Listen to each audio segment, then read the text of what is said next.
হামলা করে গরু ছাগলের উপরে, মানুষের উপরে। কোন মানুষকে যদি বাঘ থাবা দিয়ে ধরে নিয়ে যায় বা মেরে ফেলে, তার স্ত্রীকে বাঘ বিধবা বলুক আর অন্য যে কোনো নাম বলুক, যদি তার স্ত্রীকে অপয়া মনে করা হয়, যদি মনে করা হয় কুফা, সে মানুষ ভালো না সেজন্য তার স্বামীকে বাঘে খেয়ে ফেলছে, এরকম যদি কেউ মনে করে, তাহলে সে কবিরা গুনাহে লিপ্ত। এবং এটা ভয়ঙ্কর একটা অপরাধ। আমরা এতক্ষণ মানুষের অধিকারের কথা বলছিলাম। একজন নিরপরাধ মানুষকে যদি আপনি অপরাধী বলেন, তাহলে কি তার অধিকার নষ্ট হয় না? হয় না? কোন মানুষকে যদি আপনি খারাপ বলেন অথচ সে খারাপ না, তাহলে আপনি তার অধিকার নষ্ট করলেন। আপনার এই অপরাধ হাজার হাজার তাসবিহ তাহলিল করলেও, লক্ষ লক্ষ বার সুবহানাল্লাহ আলহামদুলিল্লাহ বললেও এই অপরাধ মোচন হবে না, এই পাপ মোচন হবে না, যতদিন পর্যন্ত যাকে কষ্ট দিয়েছেন, যার প্রতি জুলুম করেছেন, তিনি মাফ না করবেন। ভাইরা আমার, একজন নারী, একজন মহিলা তার স্বামীকে যদি বাগে থাবা দিয়ে নিয়ে যায় বা মেরে ফেলে, তার জীবনের সবচাইতে বেদনাদায়ক অধ্যায় এটা। আমাদের সমাজে মেয়েরা স্বামীর উপর নির্ভরশীল।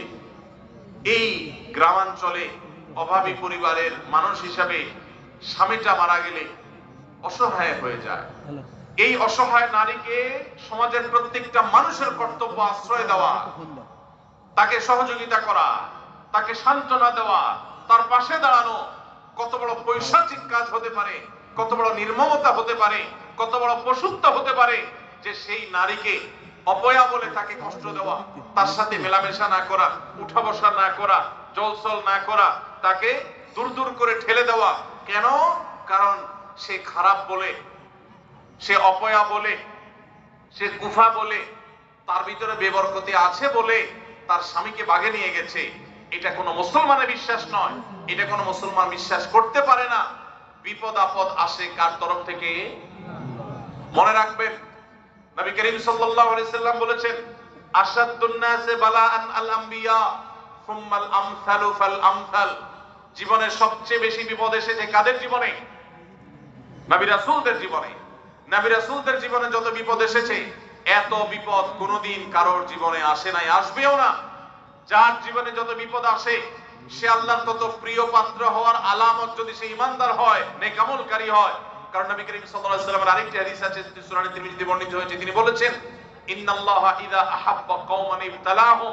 আল্লাহ কাউকে ভালোবাসলে বোঝার উপায় কি?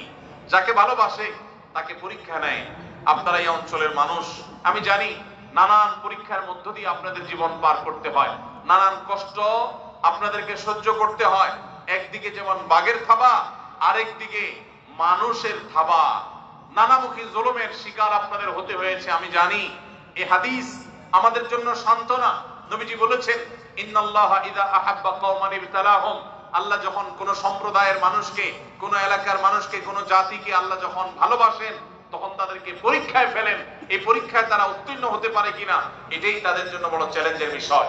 অতএব যেই নারী স্বামী হারা হয়েছেন, যার স্বামীকে বাঘে খেয়ে ফেলেছে, মেরে ফেলেছে, নিয়ে গেছে, এই নারী যদি ঈমানদার নেক আমলকারী হয়, তাহলে পরীক্ষায় তিনি অবতীর্ণ হলেন। এই পরীক্ষা অবতীর্ণ হওয়ার মধ্য দিয়ে তিনি আল্লাহর প্রিয় পাত্র হওয়ার সম্ভাবনাকে জিয়ে রাখলেন। সব ক্ষেত্রে এটা জরুরি না যে বিপদ আসলেই তিনি আল্লাহর প্রিয় পাত্র হবেন। অনেক খারাপ মানুষের জীবনে বিপদ আসে, কিন্তু বিপদ আসছে দেখে তাকে খারাপ মনে করা, এটা কুসংস্কার, এটা ঈমানের সাথে সাংঘর্ষিক বিষয়। এরকম মনে করলে, এরকম বিশ্বাস রাখলে আপনার আমলনামাতে কবিরা গুনাহ লেখা হবে, ভয়ঙ্কর অপরাধ হবে।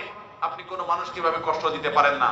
ভাইরা আমার, আপনারা যারা এই এলাকার মানুষ আছেন, আপনাদের কাছে আমি আজ উদাত্ত আহ্বান রাখতে চাই, এই তথাকথিত বাঘ বিধবাদেরকে আপনারা কখনো অপয়া মনে করবেন না।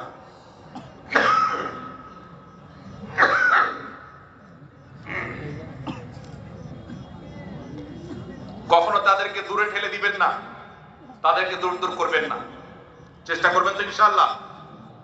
এই নারীদেরকে সম্ভব হলে সান্ত্বনা দিবেন, সম্ভব হলে তাদেরকে আশ্রয় দিবেন, তাদেরকে আপন করে নিবেন, তাদেরকে বুঝাবেন। আমাদের সমাজে শুধুমাত্র এই বাঘ বিধবাই নয়, অনেক নারীরা আছে যারা মারা যান, তাদের স্বামী কোনোভাবে মারা গেলে মনে করা হয় এই মহিলা ভালো মানুষ না, কেন তার স্বামী মারা গেল। স্বামী মারা যাওয়ার সাথে কোনো মহিলার ভালো বা খারাপ মানুষ আর কোনো সম্পর্ক নাই। ভালো মানুষের জীবনে বিপদ আসে না, বরং আরো বেশি আসে।